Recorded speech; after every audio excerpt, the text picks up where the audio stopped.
ईद ए मिलादुन नबी साजरा करताना ज्या पद्धतीनं काल फळे वाटपाचा कार्यक्रम घेण्यात आला, रक्तदान शिबिर आयोजित करण्यात आले, व्याख्यानाचा कार्यक्रम घेण्यात आला, गरजूंना मदत करण्यात आली, शैक्षणिक साहित्य वाटप करण्यात आले, अशा पद्धतीचे सामाजिक उपक्रम होणं गरजेचं आहे. त्याचबरोबर तुम्ही मोहम्मद पैगंबर साहेब यांचा जन्मदिवस साजरा करत असताना तुम्ही त्यांनी सांगितलेल्या जे विचार आहेत ते विचार आत्मसात करणं गरजेचं आहे. त्यांनी सांगितलेले विचार दुसऱ्यापर्यंत पोहोचवणे गरजेचं आहे. त्यांनी जो माणुसकीचा संदेश संपूर्ण जगाला दिला तो लोकांपर्यंत पोहोचवणं गरजेचं आहे. म्हणून खरंच यावर उपाययोजना होणं गरजेचं आहे.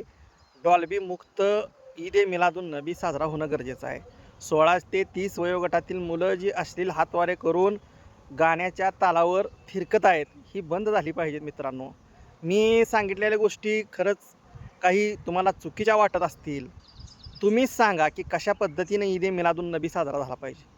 ज्या मोहम्मद पैगंबर साहेबांनी आपलं संपूर्ण आयुष्य शांतता, समता, बंधुता, न्याय, माणुसकी आणि इतरांना आपल्यामुळं कोणताही त्रास होऊ नये या माध्यमातून संपूर्ण जगाला संदेश दिला. त्यांची जयंती साजरी करत असताना आपण इतरांना त्रासदायक काम करत आहोत, हे कितपत योग्य आहे मित्रांनो. म्हणून आपण इथून पुढं अत्यंत चांगल्या पद्धतीनं जे सामाजिक उपक्रम आहेत ते राबवून आणि आपल्यामध्ये मोहम्मद पैगंबर साहेबांनी जे विचार सांगितलेले आहेत ते आत्मसात करून पुढच्या पिढीपर्यंत पोहोचवण्याचा प्रयत्न करूया आणि थांबूया. धन्यवाद.